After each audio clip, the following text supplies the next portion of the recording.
بسم اللہ الرحمن الرحیم۔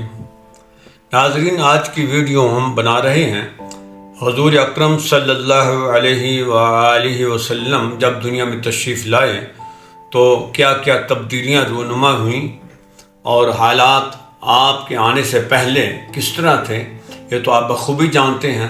ہر طرف اندھیرے تھے، آپ کے آنے سے اجالے ہو گئے، اور یہ دیکھیں گے کہ فوری طور پر کیا کیا انقلابات دنیا میں ظہور پذیر ہوئے حضور کے آنے سے۔ ناظرین، ایک صحابی تھے حضرت دحیہ قلبی رضی اللہ تعالی عنہ۔ مدینہ طیبہ میں جب آپ تشریف لائے تو آپ نے دحیہ قلبی کو جب پہلی نظر میں دیکھا تو بے ساختہ حضور اکرم صلی اللہ علیہ وسلم کی زبان اقدس سے اس کے لیے دعا نکلی۔ بہت خوبصورت تھے، بہت حسین و جمیل تھے، اپنے قبیلے کے سردار تھے، 700 افراد آپ کی سرداری میں موجود تھے۔ اس لیے حضور اکرم صلی اللہ علیہ وسلم نے دعا فرمائی، اے اللہ، اتنا حسین و جمیل چہرہ، اتنا خوبصورت انسان یہ جہنم میں نہیں جانا چاہیے۔ لہذا آپ اکثر اس کے لیے دعا کیا کرتے تھے کہ دحیہ قلبی کو اے اللہ ایمان نصیب فرما دے۔ تو یوں ہوا کہ ایک صبح حضرت جبریل امین علیہ السلام فجر کی نماز کے وقت آقا علیہ السلام کے پاس حاضر ہوئے۔ عرض کی، یا رسول اللہ صلی اللہ علیہ وسلم، دحیہ قلبی ایمان لانے کے لیے آپ کے پاس آ رہے ہیں۔ دحیہ قلبی گھر میں تیاری کر رہے ہیں، ادھر جبریل امین نے خبر دے دی۔ حضور اکرم صلی اللہ علیہ وسلم نماز فجر ادا کرنے کے بعد گھر تشریف نہیں لے گئے، ادھر ہی بیٹھے رہے انتظار میں۔ دحیہ قلبی آئے تو حضور علیہ السلام نے ان کا کھڑے ہو کر استقبال کیا، اپنی چادر مبارک اس کے لیے بچھا دی، اور اس نے جب یہ عالم دیکھا تو چادر مبارک کالی کملی اٹھا کے اکٹھی کر کے چوم کے حضور علیہ الصلوۃ والتسلیم کو واپس کر دی اور عرض کی، یا رسول اللہ صلی اللہ علیہ وسلم، میں اس قابل نہیں ہوں۔ آپ نے فرمایا، نہیں، آپ اپنے قبیلے کے سردار ہو، ہم نے آپ کو عزت دینی ہے، یہ ہمارے لیے ضروری ہے۔ تو بہرحال پوچھا کیسے آنا ہوا؟ دحیہ قلبی نے عرض کی، یا رسول اللہ صلی اللہ علیہ وسلم، میں ایمان لانا چاہتا ہوں۔ آپ کے دست اقدس پر دحیہ قلبی نے ایمان قبول کر لیا۔ پھر ایک دن دحیہ قلبی حضور علیہ السلام کی خدمت میں حاضر خدمت ہیں اور پوچھتے ہیں، یا رسول اللہ صلی اللہ علیہ وسلم، میں ایمان لے آیا ہوں، کیا میرے پچھلے سابقہ سارے گناہ معاف ہو جائیں گے؟ حضور علیہ السلام نے فرمایا، ہاں۔ دوسری بار پوچھا، یا رسول اللہ صلی اللہ علیہ وسلم، کیا سارے گناہ میرے معاف ہو جائیں گے؟ آقا علیہ السلام نے ارشاد فرمایا، ہاں، سارے گناہ معاف ہو جائیں گے۔ پھر کہتا ہے، یا رسول اللہ صلی اللہ علیہ وسلم، کچھ گناہ ایسے بھی ہیں جو بہت بڑے بڑے ہیں، عجیب قسم کے ہیں، کیا وہ بھی معاف ہو جائیں گے؟ آقا علیہ السلام نے ارشاد فرمایا، اے دحیہ قلبی، وہ کون سے ایسے گناہ ہیں جس کے لیے آپ کو تشویش ہے؟ آپ بار بار پوچھ رہے ہو، ذرا بتاؤ تو صحیح۔ دحیہ قلبی نے دائیں بائیں دیکھا، صحابہ موجود تھے، اور دحیہ قلبی نے عرض کی، یا رسول اللہ، میں بتاتا تو ہوں لیکن ان اصحاب کو یہاں سے اٹھا دیں۔ مطلب یہ تھا کہ آپ تو رحمت للعالمین ہیں، یہ صحابی اگر میرا گناہ ان کے سامنے آ گیا تو یہ مجھ سے نفرت کرنے لگ جائیں گے۔ گناہ ایسے ہیں۔ رسول اللہ علیہ وسلم نے ارشاد فرمایا، دحیہ، مجھے تو پہلے ہی پتا ہے، انہی کو تو بتانا مقصود ہے، بتاؤ تو صحیح وہ کون سے گناہ ہیں۔ اب دحیہ قلبی کہتے ہیں، یا رسول اللہ صلی اللہ علیہ وسلم، میرے گناہ کچھ لوگوں سے مختلف بھی ہیں۔ فرمایا، وہ کون سے؟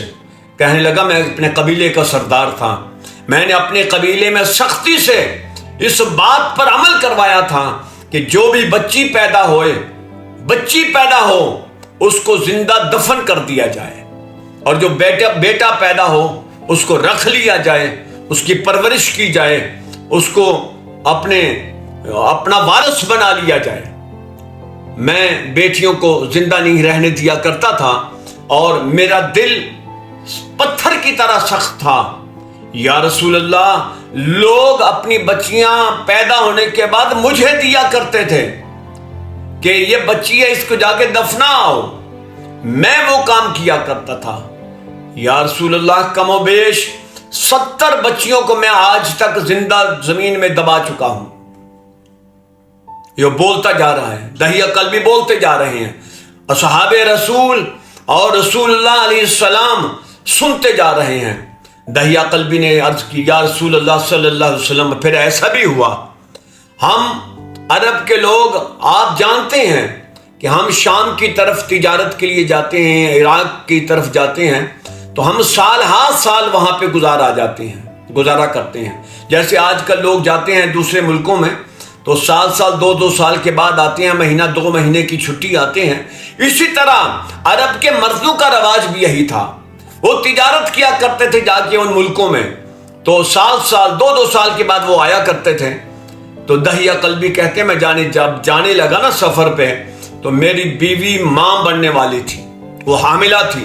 میں نے اپنی بیوی کو وصیت کی کہ میرے جانے کے بعد آپ کو بچہ پیدا ہوگا، اگر تو بیٹی پیدا ہوئی کوشش یہ کرنا کہ آپ خود اس کو مار دو اور کہیں بھی دبا دینا، اور اگر تم یہ کام نہ کر سکو تو میں فلاں آدمی کو کہہ جاتا ہوں یہ بچی اگر پیدا ہوئی تو اس کو دے دینا، وہ اس کو ٹھکانے لگا دے گا، اور اگر بیٹا پیدا ہوا تو گھر میں خوشی کرنا، اس کو بڑے لاڈ اور پیار سے اس کو پالنا، اس کو صحت مند اور توانا بنانا، کیونکہ وہ ہمارا مستقبل کا وارث ہوگا۔ دہیہ قلبی یہ وصیتیں کر کے سفر پہ روانہ ہو گئے۔ دہیہ قلبی کہتے ہیں، یا رسول اللہ صلی اللہ علیہ وسلم، میں پھر جب آیا نا کچھ عرصے کے بعد بچی پیدا ہو گئی، بیٹی پیدا ہوئی، لیکن میری بیوی جب یہ سوچتی تو ماں کی ممتا سامنے آ جاتی، وہ ایسا کر نہیں پائی، بیٹی کو مار نہیں سکی۔ جب میرے گھر جانے کا وقت ہوتا تو میری بیوی اس بچی کو اپنے بھائیوں کے یہاں بھیج دیا کرتی تھی۔ میں مہینے 2 مہینے گھر رہتا تو وہ بیٹی اپنے بھائیوں کے یہاں چھوڑ دیتی تھی۔ میں جب واپس چلا جاتا پھر تجارت کے لیے تو پھر وہ لے آیا کرتی تھی، یہاں تک کہ میری بیٹی 4-5 سال کی ہو گئی۔ اسی طرح چلتا رہا۔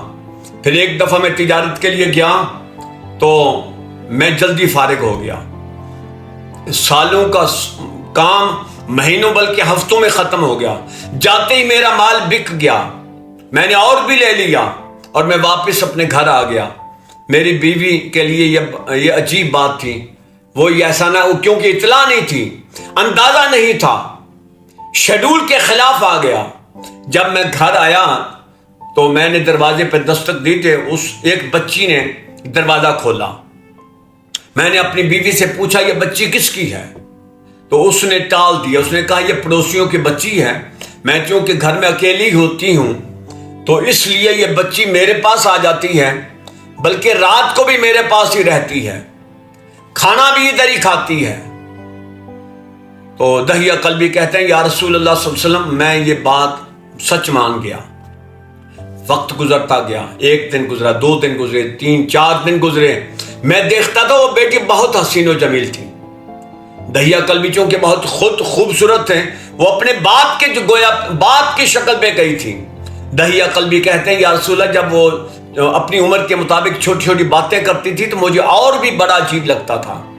وہ بھاگ کے کام کرتی تھی، میں سوچتا تھا یہ پڑوسیوں کی بچی ہمارے گھر میں اتنا کام کیوں کرتی ہے، اتنا کیوں خوش رہتی ہے۔ تو ایک دن میں نے اپنی بیوی سے کہا کہ اس بچی کے ماں باپ کتنے خوش نصیب ہیں کہ کتنی پیاری اور حسین و جمیل بیٹی اور کتنی خوبصورت بیٹی اللہ تعالیٰ نے ان کو دے دی ہے۔ تو میری بیوی نے سمجھا کہ لوہا گرم ہو گیا ہے، وقت اچھا ہے اور موقع بھی ہے۔ میری بیوی نے فوراً سے کہہ دیا کہ اے دہیہ قلبی، یہ بچی ہماری ہی ہے، میں نے ویسے ہی کہا تھا یہ پڑوسیوں کی ہے۔ تو دہیہ قلبی کہتے ہیں، بس پھر میرا اندر کا جانور جاگ گیا اور انسان سو گیا۔ مجھ پر وحشت طاری ہو گئی، میں غصے میں آ گیا، لیکن میں نے اس کا رد عمل نہیں دیا، فوری طور پر اظہار نہیں کیا۔ 2-4 دن کے بعد میں نے اپنی بیوی کو کہا کہ میں اپنے دوست کی شادی پہ جا رہا ہوں، میں چاہتا ہوں کہ اپنی بیٹی کو بھی ساتھ لے جاؤں، یہ بھی دیکھ لے گی۔ دہیہ قلبی کہتے ہیں یا رسول اللہ صلی اللہ علیہ وسلم، جب میں نے یہ بات کی تو بیٹی نے بھی یہ بات سن لی۔ بس پھر کیا تھا، بیٹی خود اپنے آپ کو بھی تیار کرتی تھی اور میرے بیگ کو بھی تیار کر رہی تھی، میرے کپڑے بھی بھاگ بھاگ کے تیار کر رہی تھی، بڑی خوش تھی، اچھلی کودی، وہ گھر میں چڑیوں کی طرح مہک رہی تھی، چہک رہی تھی۔ یا رسول اللہ، پھر میں بچی کو لے کے گھر سے نکل آیا، راستے میں میں نے اوزار بھی لیے، اٹھا لیے کسی سے۔ تو جب میں مقررہ جگہ پر پہنچا جہاں میں بچیوں کو دفنایا کرتا تھا نا، تو راستے میں میں نے اپنی بچی کو یہ بھی کہا کہ آؤ میں تمہیں اٹھا لوں، کیونکہ وہ آہستہ آہستہ چل رہی تھی، مجھے جلدی وہاں پہنچنا تھا۔ تو میری بیٹی نے کہا کہ آپ تھک جائیں گے، مجھے اٹھائیں گے کہ آپ تھک جائیں گے، میں بھاگ کے آپ کے ساتھ چلتی ہوں۔ یا رسول اللہ، وہ بھاگ بھاگ کر میرے ساتھ چلتی رہی، کبھی میرے آگے، کبھی میرے پیچھے، کبھی میرے دائیں، کبھی میرے بائیں۔ وہ اتنی خوش تھی کہ میں بتا نہیں سکتا۔ اور جب میں اپنی جگہ پر پہنچا تو میں نے اپنی بیٹی کو ایک طرف بٹھا دیا اور میں خود اس کے لیے قبر کھودنے لگ گیا، گڑھا کھودنے لگ گیا۔ میری بیٹی نے پوچھا یہ آپ کیا کرنے لگے ہیں؟ ہم تو شادی پہ جا رہے ہیں۔ تو میں نے بیٹی کو کہا یہ بھی ایک کام تھا، یہ کر لیتے ہیں پھر چلتے ہیں۔ تو میں جب وہ گڑھا کھودتا تھا تو مٹی اڑ اڑ کے میرے کپڑوں پہ پڑتی تھی، تو جو ہی میرے کپڑوں پہ مٹی پڑتی تھی وہ بچی بھاگ کے آ کے میرے کپڑے صاف کر جایا کرتی تھی، ساتھ ہی بیٹھی تھی کچھ فاصلے پر، میرے جسم پہ، میرے کپڑوں پہ مٹی نہیں وہ پڑنے دیتی تھی۔ پھر کچھ دیر کے بعد جب میں پسینہ آ گیا، مشقت زیادہ ہوگی، پسینہ آ گیا، جب میری پیشانی پہ پسینہ نمایاں ہوتا تو وہ بچی بھاگ کے آتی اور اپنے دوپٹے سے میری پیشانی کو صاف کر جاتی تھی، کبھی میری گالوں کو صاف کرتی۔ جہاں جہاں پسینہ نمودار ہوتا میری بچی اپنے دوپٹے سے وہ پسینہ صاف کرتی گئی۔ میں کام کرتا چلا گیا۔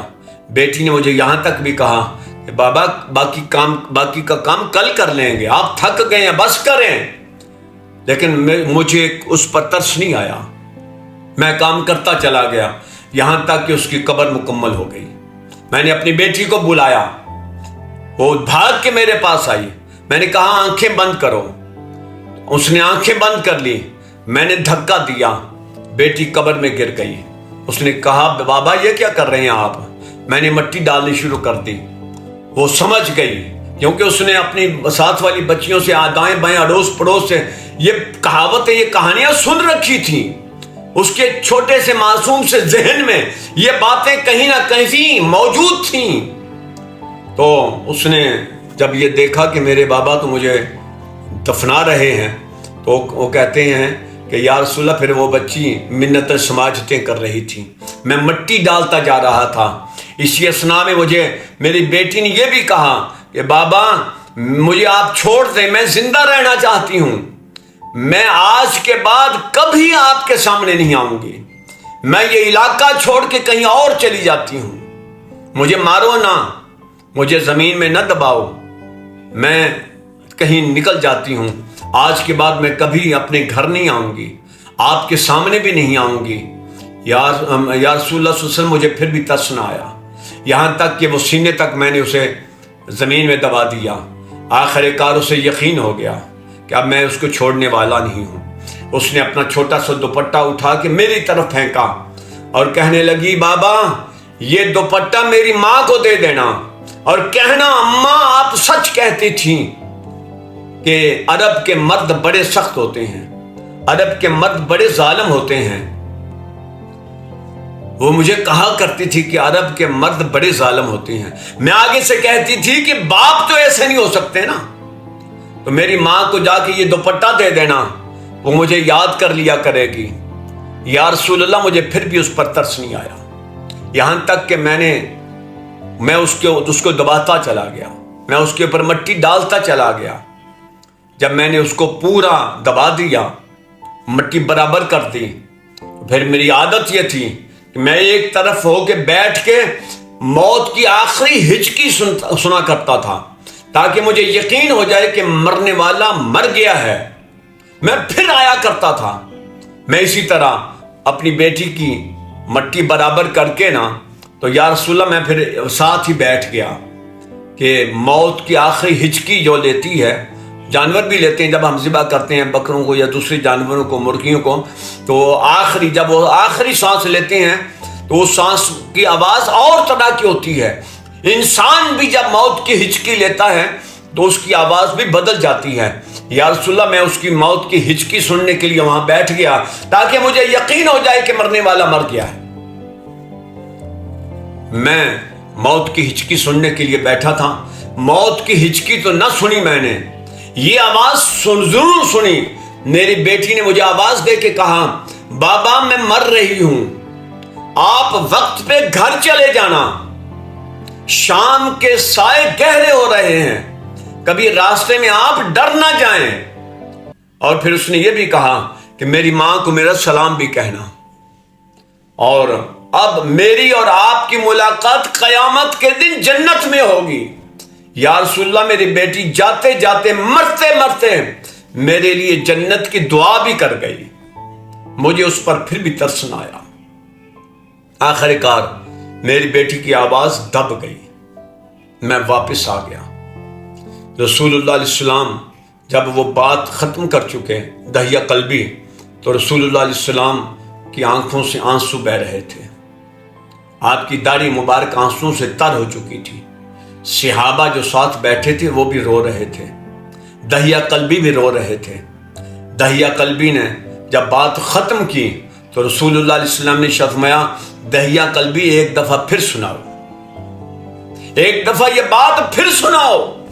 دہیہ قلبی نے پھر سنایا. ناظرین، فوری طور پر جو ریلیف ملا حضور علیہ الصلوۃ والتسلیم کے تشریف لانے سے دنیا کو، وہ تو ملا ہی، لیکن سب سے زیادہ تبدیلی جو آئی وہ عورتوں میں آئی تھی. عورتوں کے حقوق حضور علیہ السلام نے بیان فرما دیے. وہ بیٹیاں جن کو زندہ دفن کر دیا جاتا تھا، حضور نے فرمایا میری فاطمہ میرے جگر کا ٹکڑا ہے. وہ مائیں جو منڈیوں میں بکا کرتی تھیں اپنے خاوند کے مرنے کے بعد، اس کے بیٹے جا کے منڈیوں میں بیچ آیا کرتے تھے، کنیزیاں لونڈیاں بن جایا کرتی تھیں. حضور نے فرمایا اے بیٹو تمہاری جنت تمہاری ماؤں کے قدموں میں ہے. بیوی کو اس کا مقام بتا دیا، بیٹیوں کو وراثت میں برابر کا حقدار بنا دیا. اسی لیے کہتے ہیں کہ بیٹے وارث بنتے ہیں مال کے مرنے کے بعد، بیٹے جائیداد کے وارث بن جاتے ہیں، بیٹے دکانوں اور کارخانوں کے مالک بن جایا کرتے ہیں، بیٹے بینکوں میں رکھی ہوئی دولت کے وارث بن جایا کرتے ہیں. میت کی وارث بیٹیاں بنا کرتی ہیں. پوری رات پورا دن وہ میت پہ بیٹھی رہتی ہیں. ان کو اگر کہا جائے کہ بیٹا تھوڑا آرام کر لو تو آگے سے وہ یہی کہتی ہیں کہ ساری زندگی آرام ہی تو کرنا ہے، اس نے کون سا واپس آنا ہے. جب بیٹے میت کو کندھا دینے کے لیے آتے ہیں تو بیٹیاں ہوتی ہیں جو آگے سے راستہ روک کے واسطے دے کے کہتی ہیں کچھ دیر تو رک جاؤ. انہیں یقین ہوتا ہے کہ یہ جو چارپائی پہ جا رہا ہے یہ واپس کبھی نہیں واپس پلٹ کے نہیں آئے گا، یہ چارپائی واپس خالی آئے گی اور جانے والا ہمیشہ کے لیے وہاں پہ رہ جائے گا. تو اس لیے بیٹیوں کی عزت و توقیر حضور علیہ الصلوۃ والتسلیم نے کائنات کو سمجھا دی. ناظرین، دعا ہے کہ اللہ تعالی ہمیں اپنی بیٹیوں کی، اپنی اولاد کے حقوق ادا کرنے کی توفیق عطا فرما دے. آمین یا رب العالمین.